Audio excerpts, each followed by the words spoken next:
যেন কৃষ্ণ ভক্তই আমরা যদি হই তাহলে আমাদের সন্তান কৃষ্ণ ভক্ত হবে। কিন্তু তোমরা কৃষ্ণ ভক্ত হলে না। তুমি যদি ভগবানের কাছে বলো আমায় কৃষ্ণ ভক্ত দাও, ভগবান বলে যদি আমি কৃষ্ণ ভক্ত দেই ও তোর বাড়িতে গিয়ে খাবে কি? তোরা তো মাছ মাংস খাস, তোরা তো শুদ্ধ নয়, আমার কৃষ্ণ ভক্ত অশুদ্ধ হয়ে যাবে, এই জন্য ভগবান দেয় না। বাগান ভালো থাকলে তো ফসল ভালো হবে। তাই এবারে শুভক্ষণে শুভ লগনে দেখতে দেখতে দিন চলে গেল। শুভ দিনে শুভ লগনে একটা পুত্র প্রসবিল। হেন কালে জন্মিল শিরঘুনন্দন, হেন কালে জন্মিল শিরঘুনন্দন, হেন কালে জন্মিল শিরঘুনন্দন, হেন কালে জন্মিল শিরঘুনন্দন। আনন্দ ধরে না, আনন্দ ধরে না, ওরে আনন্দ ধরে না, আনন্দ ধরে না। সন্তান জন্ম তো হয়ে যাবে বা জন্ম হয়ে গেছে, জন্মের আগে কি আছে না বলে আছে। সাত যদি দিবি প্রতিদিন দিবি, ভগবানের প্রসাদ প্রযুক্ত সাত।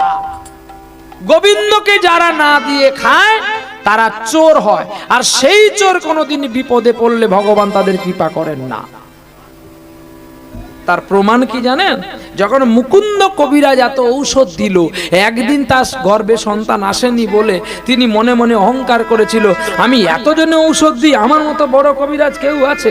সেদিন তার নিজের স্ত্রীর পেটের ব্যথাটা নিজে ভালো করতে পারলেন না, সে মহাপ্রভুর কাছে গিয়েছিলেন। মহাপ্রভু চর্বিত তাম্বুল এনে দিতে তবেই গর্ভ হল। তাহলে মহাপ্রভু চেবানো চর্বিত তাম্বুল যদি কোনো গর্ভে যায়, সে সন্তান খারাপ হবে? দেখ, আর এদিকে কৃষ্ণ না আমার প্রসাদ। কিন্তু একদিন নবাব সাহেব জানতে পারলো, কি জানলো জানো? যে তার পেটের ব্যথা ভালো হয় না। মন্ত্রী বলছে তুমি শিখণ্ডে যাও, ওইখানে একজন কবিরাজ আছে, নাম তার মুকুন্দ কবিরাজ। সেই কবিরাজ পারে তোমার এই পেটের ব্যথা ভালো করে দিতে। আর সেই মুকুন্দ কবিরাজের ঘরে চলছে নবাব হোসেন শাহ, তিনি চলছেন নবাব ফকির সাহেব দেশে। আর গিয়ে ঘোড়াটা অন্ধকারে রেখে বলছে, হুজুর হুজুর ডাক্তার বাবু, আমার আমার আমার পেটের ব্যথাটা ভালো করে দাও না, আমার পেটের ব্যথাটা ভালো করে দাও। যেই বললেন, বলে তুমি শুয়ে পড়ো। তবে রে, আমি যে নবাব তুই এখনো চিনলি না, হ্যাঁ? এই বলে যেই মাটিতে শুয়ে চিৎকার করল, একই একই কবিরাজ কবিরাজ কবিরাজ! কি হয়েছে তোমার, কি হয়েছে বলো? কবিরাজ, তোমার এই মাটিতে শুয়ে পড়তে কেন আমার অর্ধেক পেটের ব্যথা ভালো হয়ে গেল। শোনো শোনো হোসেন ফকির, এই মাটিতে ঔষধ দিতে এসে অনেক ঔষধ মাটিতে পড়ে যায়। ওই রে, কে আছি রে, আমায় গোপীনাথের একটু প্রসাদ দে তো, আমি মুখে দিয়ে দিই। যেই গোপীনাথের প্রসাদে বদনে দিল, অমনি তার সকল যন্ত্রণা দূরে চলে গেল। আর সেই প্রসাদ পাওয়ার পরে হোসেন ফকিরকে যখন খুলে ফেললেন তার নিজে পোশাক, কবিরাজ অবাক হয়ে গেছে। নবাব, তুমি আমায় ক্ষমা করো, আমি তোমাকে মাটিতে শুইয়েছি না, তুমি একজন পবিত্র কবিরাজ। এত বড় কবিরাজ এই বনের মাঝে কেন পড়ে থাকবে? চলো আমার মুর্শিদাবাদে তুমি চলো। নবাবের আদেশ, ঘোড়ার পিঠে করে রথে করে নিয়ে চলে গেলেন। পড়ে থাকলো মা একা গর্ভবতী। দিন যায় রাত যায়, একদিন মুকুন্দ কবিরাজ হা কৃষ্ণ বলে মূর্ছিত হয়ে পড়লো। ছুটে গেল নবাব, রে কি আছিস, কি আছিস, জল নিয়ে জল নিয়ে। জল দিয়ে যখন মুকুন্দ কবিরাজের চেতনা ফেরালো, কবিরাজ তুমি কেন পড়ে গেলে বলতে পারো? কবিরাজ চেতনা ফেরার পরে বলছে, একটা আমার বড় রোগ আছে, সেটা তোমাকে বলা হয়নি। কি রোগ? কি রোগ জানো? আমার মির্গি রোগ আছে। না কবিরাজ না, তোমার কবিরাজ রোগ নয়, আমি তোমাকে চিনতে পারিনি। কবিরাজ, তোমার যদি মির্গি রোগ হবে তাহলে তুমি পড়ে যাওয়ার সময় কেন বলেছিলে হা কৃষ্ণ? কোথা কৃষ্ণ? যার বীর কি হয় সেই তো এই কথাটা উচ্চারণ করে না কবিরা।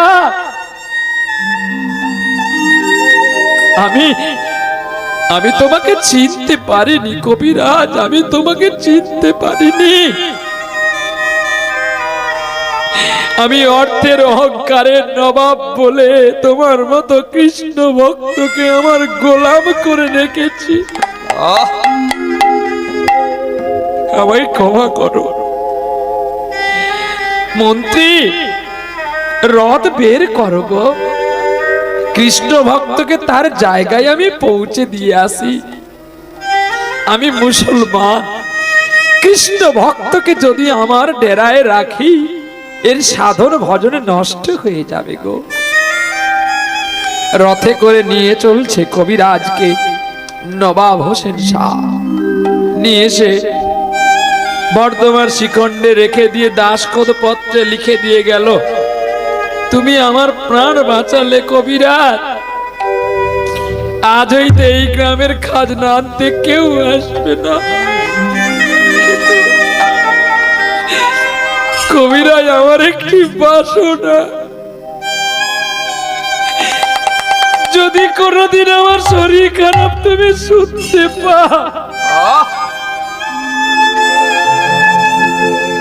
একবার আমাকে দেখতে যেও গো। কারণ আমি জানি তোমার হাতের বৈদ্যের ঔষধ পেয়ে আমি বোধহয় আমার অন্তিম লগ্ন প্রাপ্তি করতে পারবো। কি বিশ্বাস, কি ভক্তি! কবিরাজকে নবাব হোসেন শাহ প্রণাম জানিয়ে তিনি চলে গেলেন মুর্শিদাবাদে। আর এদিকে শুভক্ষণে শুভ লগনে একটা সরস্বতী পুজোর দিনে পুত্র সন্তান হলো। শুভ দিনে শুভক্ষণে পুত্র জন্মিল। শুভক্ষণে শুভ দিনে পুত্র প্রসবিল। পুত্রের নাম রঘুনন্দন আনন্দে রাখিল। পুত্রের নাম রঘুনন্দন আনন্দে রাখিল।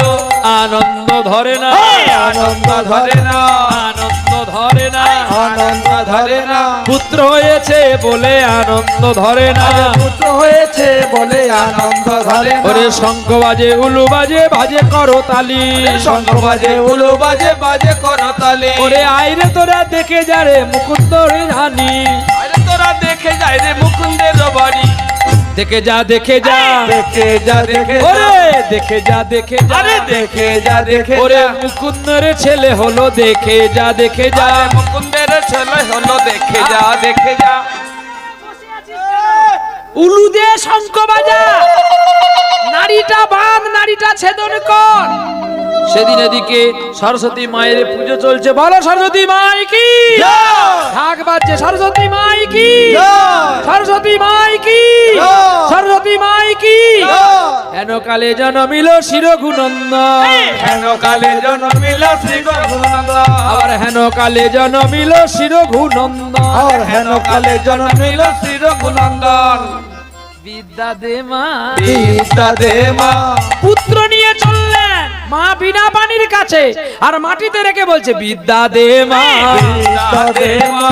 ও গো আমার বিনা পানি বিদ্যা দে মা। ও গো বাগে দেবী বিনা পানি বিদ্যা দে মা। যেন কৃষ্ণ ভক্তি হয় গো আমার, বিদ্যা দে মা। যেন ভক্ত ভক্তি হয় গো আমার। বিদ্যা দে মা। আরে জয় রাধে রাধে বলে বিদ্যা দে মা। জয় রাধে রাধে বলে বিদ্যা দে মা।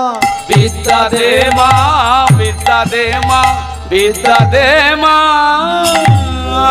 বিনা পানি চরণে রেখে দিয়ে আপনি বললেন মা বিনা পানি ভাগে দেবী, তুই আমার ছেলেকে এই বিদ্যা দে, ও যেন কৃষ্ণ ভক্ত হয়, ও যেন গৌর ভক্ত হয়, ও যেন ভগবত ভক্ত হয়।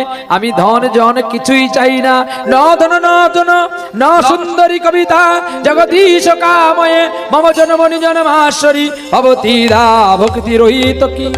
ভগবান কৃষ্ণের শরণা করে সেই সন্তানকে মায়ের কোলে দিল, আর দিনে দিনে ছেলে দেখো বড় হতে লাগলো। হ্যাঁ, আর ছেলে বড় হয় আর পথে পথে ঘুরে বেড়ায় গোবিন্দের নাম করে গো।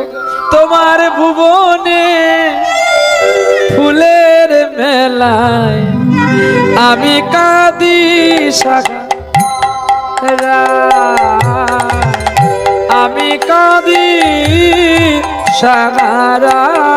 ওগো তোমার ভুবনে ফুলের মেলা আমি কাঁদি সাহারা,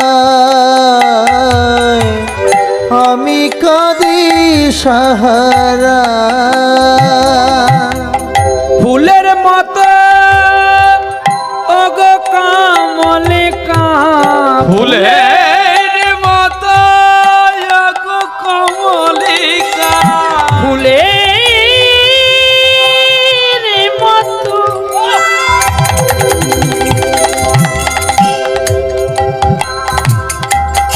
ওগো কমলিকা, আজ কত অসহায়।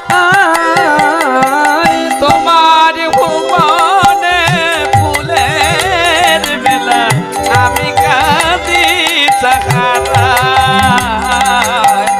আমি কাঁদি সাহারা। উষ্ণ মরু অভিশাপী নয়ে চেয়ে আছি আজ অবসাদী কয়ে। উষ্ণ মধুর অভিশাপ নয়ে পড়ে আছি আমি অবসাদ করে। উষ্ণ মরু অভিশাপী নয়ে চেয়ে আছি আজ অবসাদী কয়ে। কণ্ঠ আমার ভেঙে গেছে হায়, ফুল সুরে গানে ধরে। তোমার ভুবনে ফুলের মেলা আমি কাঁদি সাহারা, আমি কাঁদি সাহারা। আমি কাঁদি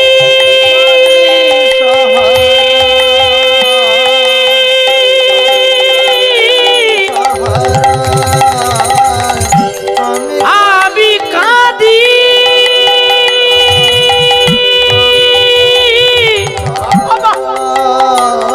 আমি কাঁদি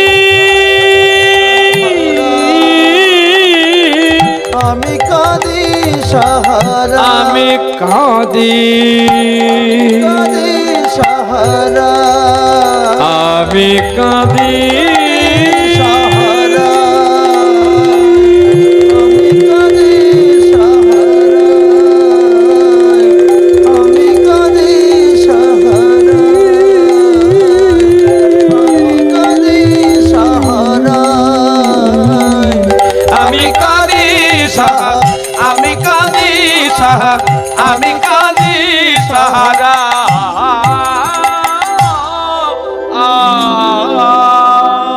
যার গান শুনে পাড়ার ছেলে আনন্দিত হয়, হাতে করতালি দিয়ে মধুর কৃষ্ণ নাম করে।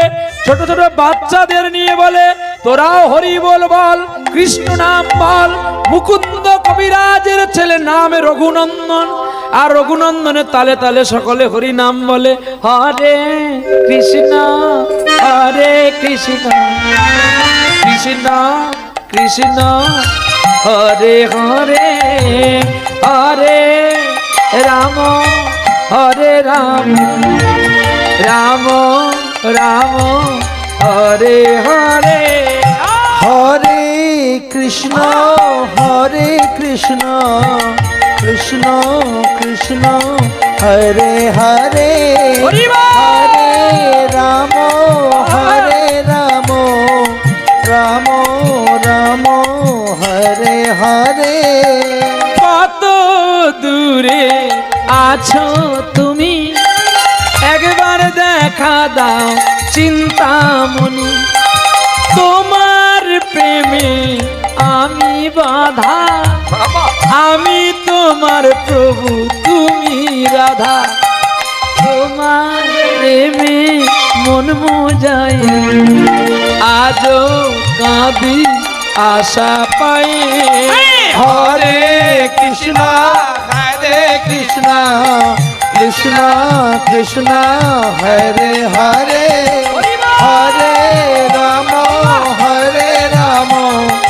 রাম রাম রাম হরে হরে তুমি পিতা তুমি মাতা তুমি পুত্র বন্ধু তুমি ভ্রাতা তোমার প্রেমে আছি আমি দেখা দাও প্রভু চিন্তামণি তোমার বাঁশি সুরে রাধা পাগলিনী আজ রাধা হরে কৃষ্ণ হরে কৃষ্ণ হরি বল। কৃষ্ণ কৃষ্ণ হরে হরে হরে রাম হরে রাম রাম রাম হরে হরে পাড়ার সকল ছেলে দুটি বাহু তুলে হরি বল হরি বল হরি বল কৃষ্ণ নামে বলে।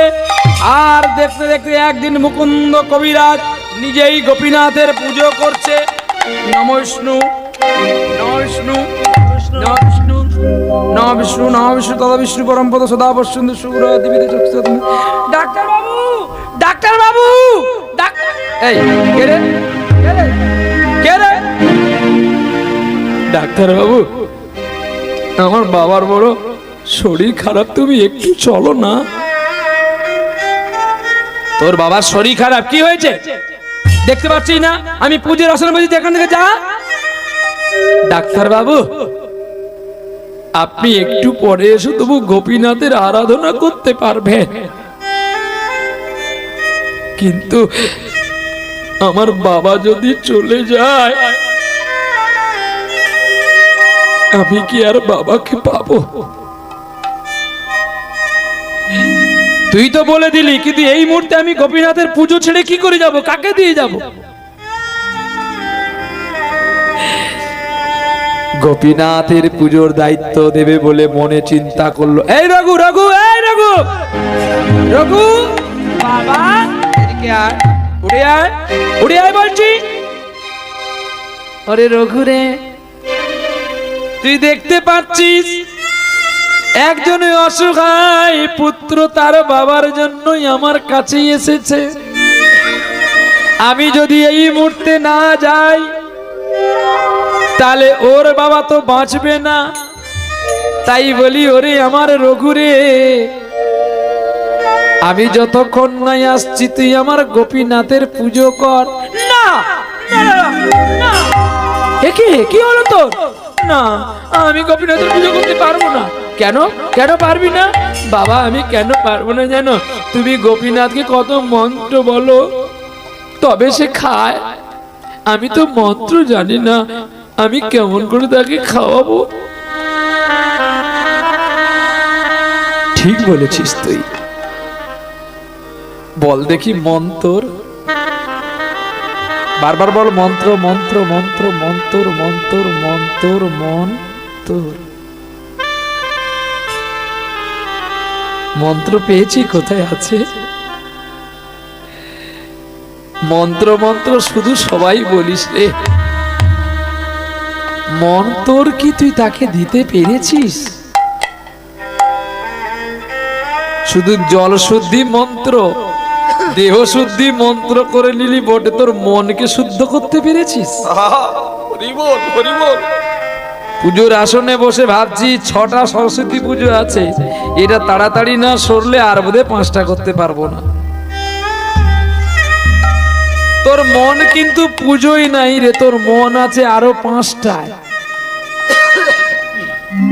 আগে তাহলে আপনারা বাড়িতে যে সরস্বতী পুজো করেন বড় জোর 2 ঘন্টা ব্রাহ্মণ ঠাকুর থাকে, তাড়াতাড়ি করে হোম যজ্ঞ সেরে দিয়ে এখানে ঘর তুলছে, সেখানে গিয়ে বলছি তোর ঘরটা তুলে দিয়ে পুজোটা পরে হবে, তারটা সেরে দিয়ে আসি। দাঁড়া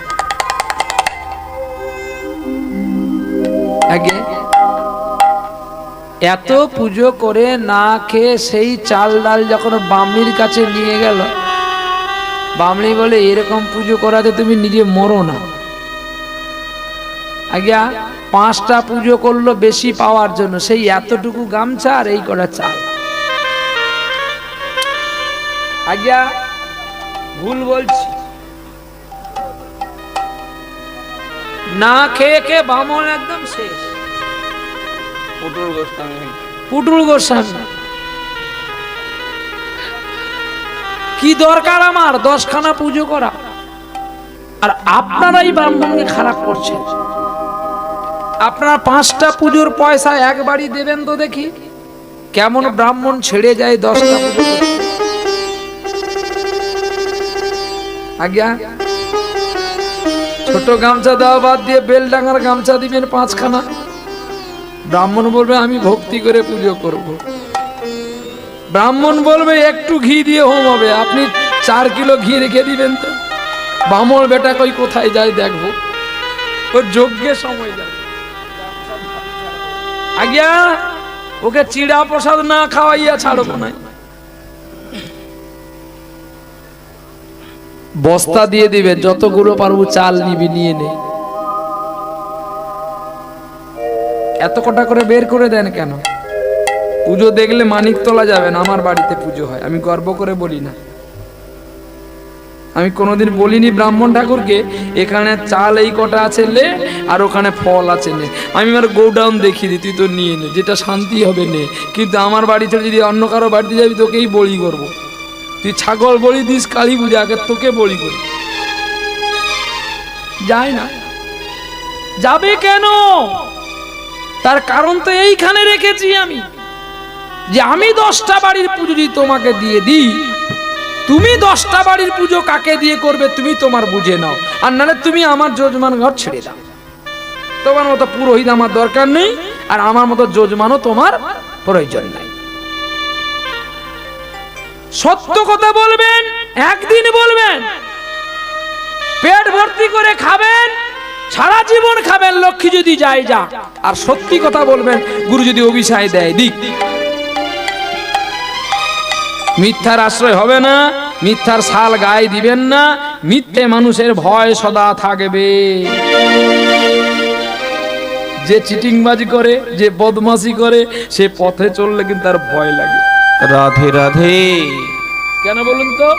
না আমি তো অমুক জনের কথা শুনে রাজনীতির প্রলোভনে পড়ে ওকে ধরে মেরেছি, আয় তো এদিকে থেকে ওদিকে চলে গেছে, এবার যদি আমাকে ধরে মারে কি? কিন্তু আপনি ধর্মপথে থাকবেন, সৎ পথে থাকবেন, আপনি গরিব হবেন, আপনি সারা রাত্রি ধরে যদি অন্ধকারেও একা চলে আসেন, আপনার খুন খারাপি কেউ করুন বলে কেন? এটা ভিখারি মানুষটা, কোনো কারোর ক্ষতি করেনি, একে মেরে লাভ নাই। নাকি ভুল বললাম? সচ্চিত্ত মানুষের ভগবান সদাই আছেন, ছিলেন, থাকবেন। আর আপনি যদি অসৎ পথে থাকেন, আপনার ভয় তো থাকবে। আপনার মনুষ্যত্ব, আপনার বিবেক আপনাকে বলবে যে তুই অপরাধী, এই বুঝি তোর প্রাণ গেল। হ্যাঁ, হুজুট খেয়ে আপনার প্রাণ চলে যেতে পারে। তাই সৎ পথে থাকবেন, আপনাদের কোনো ক্ষতি হবে না। নিতাই গৌর হরি বলে, প্রেম সে বলো রাধা রানী কি জয়। এইবারে মুকুন্দ কবিরাজ ছোট্ট ছেলে রঘুনন্দনকে বলছে, ওরে রঘু রে, তুই যার জন্য চিন্তা করছিস, এত চিন্তা করা দরকার নাই। মন তোর, মন তোর, তোর মনে আমার গোপীনাথকে দিয়ে দিলে, গোপীনাথ তোর হাতে সেবা করবে রে। আহা, এই বলে মুকুন্দ কবিরাজ পুজোর থালি হাতে দিয়ে চলতে শুরু করলো। পুজোর থালি হাতে করি শ্রী রঘুনন্দন, আরে পুজোর থালি হাতে করি শ্রী রঘুনন্দন, চলিলেন চলিলেন চলিলেন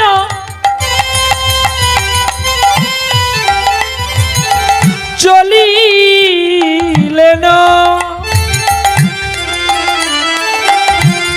চলিলেন চলিলেন,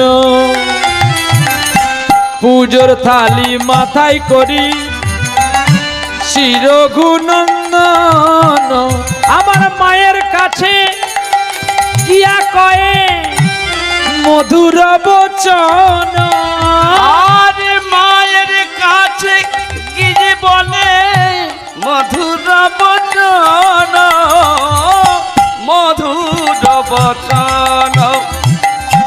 গো আমায় নাড়ু দে মা, মা গো আমায় নাড়ু দে মা, মা গো আমায় নাড়ু দে মা, মা গো আমার নাড়ু দে মা, আমি গোপীনাথের পুজো করিব, মা গো আমায় নাড়ু দে মা, আমি গোপীনাথের সেবা করিব, দে মা আমায় নাড়ু দে মা। এই কি বলছিস তুই? বোকা ছেলে কোথা, তুই গোপীনাথের পুজো করবি? ও, আমি করবো না বলি, বাবা আমায় দায়িত্ব দিল, বাবা আমার বলে গেল, ওরে গোপীনাথের পূজা তুই করবি, আমার বাবা আমার বলে গেল, পিতৃসত্য পালিবারে যদি রাম বনে যায়, রাম বনে যায়, আরে পিতৃ সত্য পালিবার রাম বনে যায়, রাম বনে যায়। কেন আমি বাবার কথায় শ্রী রঘুনন্দন হইয়া কেন খাওয়াবো না তাই, আমি পিতৃ কথায় কেন আমার গোপীনাথে বলো খাওয়াবো না, দাও গো নাড়ু, দাও গো নাড়ু, দাও দাও গো নাড়ু, দাও গো নাড়ু, ও গো মাতা, ও গো মাতা, আমার দাও গো নাড়ু, দাও গো নাড়ু, আমার গোপীনাথের খিদে লেগেছে, আমার দাও গো নাড়ু, দাও গো নাড়ু। যা পারিস কর গে, যেমন বাপ তেমনি ছেলে নিয়ে গিয়া পুজোর থালায় নাড়ুগুলো দিয়ে দিল, নাড়ুর থালা মাথায় করি চলে ধীরে ধীরে, চলে ধীরে ধীরে, নয়ন বাড়ি কালে সদা, আরে গোপীনাথ গোপীনাথ বলে রে, গোপীনাথ গোপীনাথ বলে, আরে নয়ন বাড়ি ঝরে পড়ে বক্ষের মাঝারে, গোপীনাথ খবর। আমি জানি রে গোপীনাথ, বাবা যখন পুজো করে মা তখন ভোগ তালি নিয়ে যাওয়ার সময় জল ফেলে নিয়ে যায়, আজ আমি তোর পুজো করব বলতে মাও জল ফেলে নিয়ে গেল না, আমি নয়ন বাড়ি ফেলে নিয়ে যাই, নয়ন বাড়ি ফেলে দিতে যায়, আমি নয়ন বাড়ি ফেলে নিয়ে যাই, আমি নয়ন বাড়ি ফেলে দিতে যাই। যদি আগে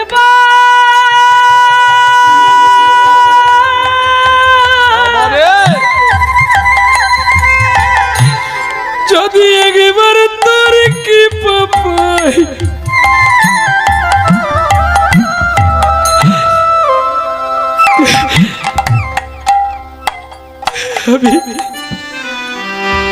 আমি নয়ন বাড়ি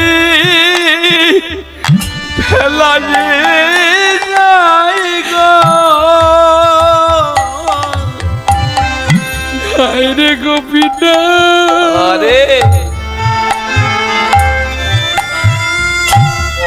একটা নাড়ু খেয়ে যাব রে,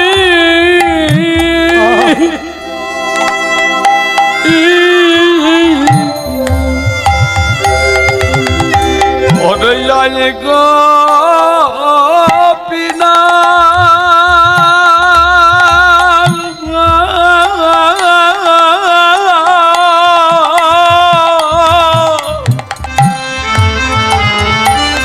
নাড়ু খেয়ে যা না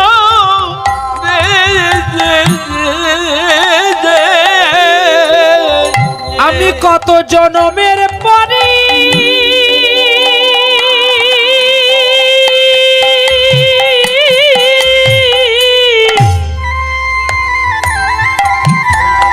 সেবা করতে পারলাম রে এ এ,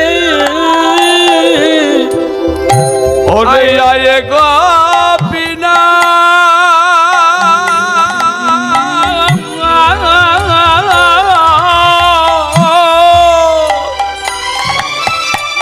না দুঃখে যে যা